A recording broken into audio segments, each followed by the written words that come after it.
Documents की video लेकर के आया हूं, तो डॉक्यूमेंट्स पर बात करूंगा।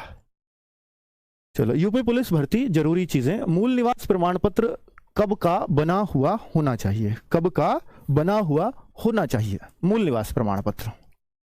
तो बच्चों, ये बहुत ज्यादा बच्चों को डाउट है। पहली बात तो बता दूं, मूल निवास इसलिए बनता है, डोमिसाइल सर्टिफिकेट अंग्रेजी में इसको बोलते हैं। एक ही बात है, डोमिसाइल मूल निवास, डोमिसाइल मूल निवास। तो ये जो है, अदर स्टेट वाला कोई बच्चा अगर फॉर्म भरे तो उनको मूल निवास की जरूरत नहीं है। मूल निवास ये प्रमाणित करता है कि आप उत्तर प्रदेश के ही मूल निवासी हैं, इसलिए अब आपको आरक्षण दिया जाए। ठीक है, आरक्षण का फायदा लेने वाले बच्चों को ही मूल निवास चाहिए। अगर कोई यूपी का बच्चा जनरल का है, जनरल कैटेगरी का, वो ईडब्ल्यूएस का भी फायदा नहीं लेता, वो ओबीसी का भी नहीं, एससी का भी नहीं, एसटी का भी, वो कोई आरक्षण का फायदा नहीं लेता है, तो उसको मूल निवास की मांगते भी नहीं है। हालांकि वो जनरल में यूपी में है, उसको भी बनवा लेना चाहिए, पर मांगा नहीं जाता जनरल कैटेगरी वालों से, ये पहले भी देखा गया है। ठीक है, अब ये मूल निवास कब तक का बना हुआ हो, ये बहुत सारे बच्चों को कंफ्यूज कर रहा है। बच्चों, नोटिफिकेशन में इसकी कोई बात नहीं है, कोई डेट नहीं है, तो ये पुराना भी वैलिड है, पुराना भी वैलिड होता है। ठीक है, कब तक का भी बना हो वो चल जाएगा, ये पुराना भी वैलिड है, इसमें कोई डेट किसी तरह की नहीं लिखी गई है।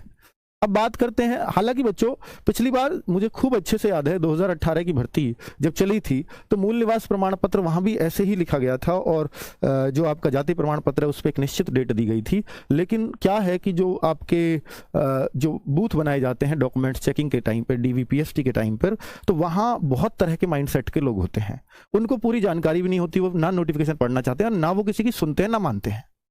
तो ऐसे कुछ सनकी लोग उनमें हो जाते हैं, तो वो ना तो आपकी सुनेंगे ना मानेंगे, कुछ भी कर लीजिए। तो उस स्थिति से बचने के लिए फिर भी मैं सलाह दूंगा, अगर आप जाति प्रमाण पत्र बनवाने जा रहे हैं तो मूल निवास भी साथ में बनवा लेंगे तो बुराई नहीं, अगर बन पा रहा हो तो। बाकी उनसे निपटने के और तरीके हैं, कोर्ट है, सब कुछ है, पर उस तक कोई जाना नहीं चाहता, इसलिए सेफ सिक्योर साइड मूल निवास भी बनवा कर रख लीजिए अगर बन पा रहा है तो, वरना तो ये चलेगा ही। मैंने बताया 1% केसों में ऐसी दिक्कतें आई थी, जाति प्रमाण पत्र की डेट दी थी और उस पर उसकी डेट का मूल निवास वो मांगने लग गए थे, मूल निवास दो इसी डेट का। बच्चों ने कहा भी, पर जब इतना ऑनलाइन सिस्टम भी नहीं था, हम लोग भी एकजुट नहीं थे, सीधा ये कहें कि ना यूट्यूब पे बहुत सारे लोग टच में थे, तो उस टाइम पे बातों को उठा पाना मुश्किल था। आज के टाइम में ऐसी समस्या मेरे ख्याल से नहीं आएंगी। चलो, पर फिर भी अगर बन रहा हो तो बनवा लीजिएगा, मतलब एक सेफर साइड, पूरी तरह से सेफ साइड, तो ज्यादा बढ़िया रहता है। ईडब्ल्यूएस सर्टिफिकेट एंड ओबीसी कब तक के बने हुए चलेंगे?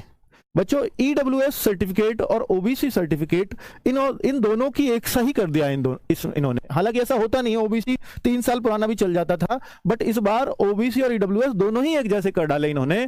1 अप्रैल 2023 के बाद का प्लीज चेक कर लीजिए सब लोग, इसके बाद का बना हुआ होना चाहिए। और बाद का भी ऐसा नहीं कि आप डीवीपीएसटी से एक दिन पहले ही बनवा कर ले जाओ, नहीं, 16 जनवरी यानी फॉर्म की लास्ट डेट आपकी 16 जनवरी 2023, इसके बीच का बना हुआ होना चाहिए, इससे पहले का और इससे बाद का। ठीक है, ये इस बीच का अगर बना हुआ होगा तो ही ये वैलिड माने जाएंगे। बच्चों, अब कल को फॉर्म की डेट बढ़ती है, ये मान लिया मैंने, फॉर्म की डेट बढ़ती है, तो क्या ये 16 जनवरी भी बढ़ सकती है? फॉर्म की डेट मुझे ऐसा लगता है पर्सनली, पता नहीं क्यों, कि डेट बढ़ेगी, अंतिम डेट बढ़ेगी, पर कोई नहीं। पर बच्चों, ये बढ़ेगी ये वाली या नहीं, हालांकि यूपी एसआई में भी ऐसा हुआ था, फॉर्म भरने की डेट बढ़ी और फिर उन्होंने वो डेट भी मानी जो फॉर्म की बढ़ी थी, उस तक भी अगर किसी ने जमा कर दिया तो वो मान लिया गया था।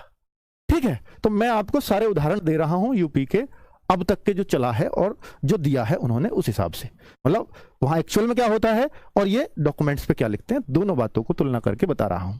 ईडब्ल्यूएस के साथ आय प्रमाण पत्र भी जरूरी है क्या? ये बहुत सारे बच्चे डाउट में हैं कि क्या सर ईडब्ल्यूएस बनवाएंगे तो आय प्रमाण पत्र भी यहां पर चाहिए होगा? तो बच्चा, आय प्रमाण पत्र आपको ईडब्ल्यूएस बनवाने के लिए चाहिए। जब आप ईडब्ल्यूएस बनवाने जाओगे तो आपके पटवारी जो है आय प्रमाण पत्र आपसे मांगता है, 8 लाख से साल की सालाना आय कम होनी चाहिए तो आपका ये बनता है ईडब्ल्यूएस, अगर नहीं है तो नहीं बनता।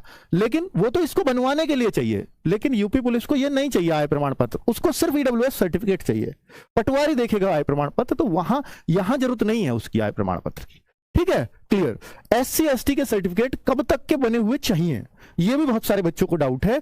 तो भाई, ये भी आपके पुराने वैलिड हैं, ये भी पुराने वैलिड हैं, कितना भी पुराना हो ये वैलिड माना जाएगा, क्योंकि इसमें क्रीमलेयर और नॉन क्रीमलेयर का चक्कर नहीं होता, ओबीसी में ये होता है। इस वजह से ओबीसी नया नवेला मांगते हैं सब लोग। और ईडब्ल्यूएस में कभी आपकी साल इनकम बढ़ गई हो 8 लाख से ज्यादा, इसलिए ईडब्ल्यूएस हर फाइनेंशियल ईयर का चाहिए। ठीक है, नया मांगा जाता है, तो उनका कारण है मांगने का नया, इसका कोई कारण नहीं है नया मांगने का, इसलिए बच्चों ये पुराने भी वैलिड होते हैं।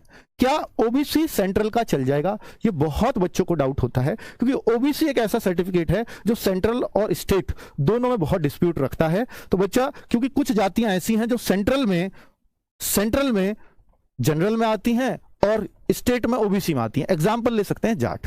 तो बच्चों यहां पर ओबीसी सेंट्रल का चलेगा या स्टेट का चलेगा? तो भैया सेंट्रल का नहीं चलेगा।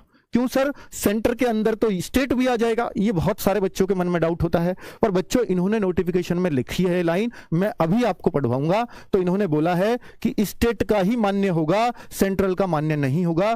प्लीज आप के पास चेक करिए किसका है।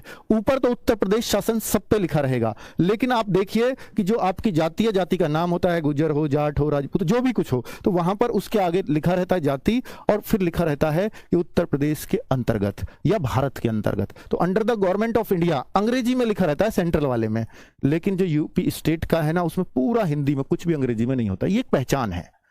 बाकी आप उस पे ऊपर उत्तर प्रदेश शासन देख करके ये समझ जाओ कि ये यूपी का है, नहीं, यूपी का ही आपको ओबीसी बनवाना पड़ेगा। एससी एसटी सर्टिफिकेट भी आपको स्टेट के ही बनवाने पड़ेंगे, सेंट्रल के नहीं। तो प्लीज एससी एसटी वाले बच्चे भी इस बात को सुन लीजिएगा, स्टेट के ही ये डॉक्यूमेंट्स आपके पास होने चाहिए। अदर स्टेट के बच्चों के लिए क्या डॉक्यूमेंट्स चाहिए? अदर स्टेट के बच्चों को कोई भी डॉक्यूमेंट्स बनवाने की जरूरत नहीं है, सिर्फ उनको अपना 10th 12th के जो क्वालिफिकेशन सर्टिफिकेट है सिर्फ वो चाहिए। ठीक है, अदर स्टेट के बच्चे को ना तो डोमिसाइल चाहिए अपने स्टेट का निवास का, ना उनको ओबीसी, ना एससी, ना एसटी, क्योंकि वो तो जनरल में ही काउंट होंगे, उनको कोई कागज पत्र बनवाने की जरूरत नहीं है। आगे बात कर लेते हैं 10th 12th या आधार कार्ड में डिटेल्स में कोई करेक्शन है तो कई सारे बच्चे कहते हैं सर मेरा आधार कार्ड में ये नाम है, 10th 12th में ये है। कई बच्चे कहते हैं सर 10th में ये नाम है, 12th में कुमार नहीं लगा मेरे नाम के आगे, या स्पेलिंग में थोड़ा करेक्शन हो गया, फादर के नाम में, मदर के नाम में। बच्चों स्पेशली 2-3 चीजें, स्कूल के नाम में हो गया कोई बात नहीं, लेकिन 2-3 चीजें याद रखो। आपके अपने नाम बिल्कुल सही होना चाहिए, आपकी डेट ऑफ बर्थ 10th में जो है वो बिल्कुल वही वैलिड मानी जाएगी। आधार कार्ड पे कुछ भी है तो करेक्शन करा लीजिए, ठीक है। और अगर आपके मदर फादर के नाम में गलती है तो प्लीज उसको भी चेंज करा लीजिए, लेकिन आप जो फॉर्म भरेंगे वही जो 10th पर है एज इट इज वही उतार देना फॉर्म में। बाकी सर मेरा 12th में सही है, 10th में गलत है, आप 10th को ही सही मानो, 12th को गलत मानो, 12th को 10th के हिसाब से करा दो, चाहे गलत भी है 10th का, 10th ही सही है अब आपका, 12th का चेंज करा लो और आधार कार्ड पे करेक्शन हो जाता है, आप आराम से उसको भी करेक्ट करा लीजिए, ठीक है, अकॉर्डिंगली, क्योंकि ये चीजें मांगी जाएंगी। तो आप करेक्शन कभी तक भी करवा लीजिए, वो कोई दिक्कत नहीं है, डीवीपीएसटी से पहले आपका करेक्ट हो। प्रेग्नेंट महिलाओं के लिए फिजिकल के लिए बच्चों ये व्यवस्था होती है प्रेग्नेंट लेडीज को कि उनको दौड़ाया नहीं जाता रनिंग के टाइम पे, उनसे रनिंग नहीं कराई जाती है, उनसे एक मेडिकल सर्टिफिकेट डॉक्टर का प्रेगनेंसी का दिखाना पड़ेगा, और जब उनकी प्रेगनेंसी फिट हो जाएगी तो वो जमा करना पड़ता है। भाई जब डिलीवरी हो जाती है कि अब डॉक्टर का सर्टिफिकेट बनता है 6 महीने बाद, 4 महीने बाद कि अब ये अपने फिजिकल एक्टिविटी के लिए परफेक्ट है, तो वो आप जाकर के भर्ती बोर्ड को देते हैं, फिर भर्ती बोर्ड अपनी सहूलियत के अनुसार एक तारीख दे देता है आपको, उस हिसाब से फिजिकल करा दिया जाता है। जहां 10 20 50 लेडीज इकट्ठी हुई तो वो उस टाइम पे आपका फिजिकल की इतने लोगों को डेट दे देते हैं, ठीक है। चलिए, बाकी अभी इकट्ठा होने की जरूरत नहीं है, तो फिजिकल जब आपका हो आप सिंगल लेटर ले जाके उनको दे दीजिएगा, ये एक रूल है।